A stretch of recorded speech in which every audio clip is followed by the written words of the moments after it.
there's obviously different demons that are going to come in later, but that's like the core fundamental way that it all goes down. So having some way to break that up, having like exciting things that happen to the demons like dismemberment, definitely breaks that up. And you don't want it. You want to have a core game loop. You don't want it to feel like you're just doing the same thing over and over again.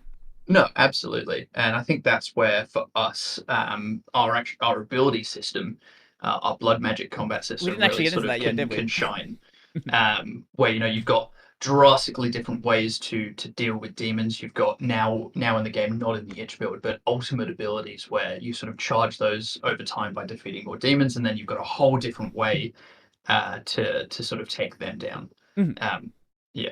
So I think we're definitely aware of that problem, like especially high round gameplay in similar games. It's like, oh, you're just doing the same thing wave after wave, and it's like, how do you give the player something to break that up and allow them to sort of have more ways to engage with the enemies as Right. opposed to just I shoot this guy, I run away, I shoot him again. Right. A high wave is something. I think we might have talked about it at Avcon as well. Like that is. Like at some point, you've introduced all of the enemies you're going to introduce. You've unlocked the entire map. You've found all the weapons. You've got the upgraded versions of the weapons. Like at that point, what do you do to keep someone wanting to play it, or do you even want to keep someone playing it at that point, or is there like a point where you're like, okay, you can keep going, but we've effectively decided that this is the end? So we've actually got two things that we're working on for that. So, Mhm. like some of the more recent zombies entries, they started to include an exfiltration system where you can choose to leave the game and end your run at a certain point for a point value. That is something that we're including as options for players. That's, you say you do all the things you want in the map, you can choose to leave. Mhm. But also with a discoverable narrative, that also offers a canon ending at the end of each Easter egg, you could say, Mhm. Mhm. for leaving the map in the good ending, you could say, of each map. Mhm. Mhm. So we're offering players sort of multiple ways to complete all of their not quite objectives, but their personal goals within the run, and then leave at certain points. Mhm. Mhm. So with that map that was available for the Avcon build, the HIO build, how big was that map? Because I saw like 3 different rooms before dying, Mhm. but I did notice there were a couple of doors that I hadn't opened yet.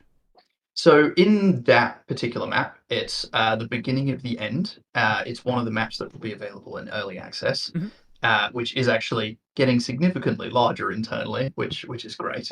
But in that version, as you can play right now, there's a total of 7 or 8 rooms, I believe. Mhm. You've got the exterior of the cathedral, you've got the graveyard and the main entry area, the garden, and then you've also got the inside of the cathedral, where a lot of the later round sort of gameplay might take place. So Mhm. you've got the actual inner sort of chapel, and then you've got the library to the side.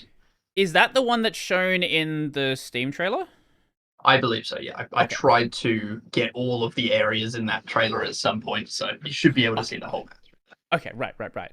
Ah. Yep. Yeah. I see. I think this Yeah. is. Yeah. This looks like cathedral. Yeah.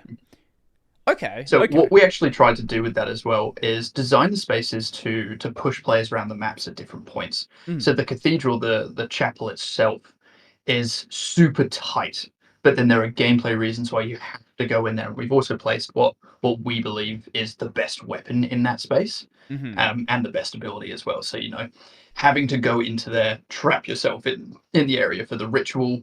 Yeah, like there's reasons to go to all of the spaces at different times. Mm. One thing we kind of we'll get back to that, but one thing we kind of jumped over was the ability system, the blood magic Mm. system. So, as someone's playing the game, how do they interact with that? So right now, as the game stands, you've got firing your weapons on Mhm. your right hand with the left click of the mouse, and then abilities are on your sort of left click. So left and right click for the two sort of sides of the combat system. How that works though is what we like to call the blood magic economy, where you're shooting demons with your weapons and using your bullets, and that gains you their blood that then you can use your abilities with. And yeah, so it's that constant balance of like using the weapons to power your abilities and then dealing massive damage with said abilities. Mhm. So I think a lot of people come into this game being like, oh, I'm just going to use the weapons. But we've actually balanced the system so that the weapons damage really falls off as you get later and later into the game to really push players to use your abilities a whole lot more. Mhm.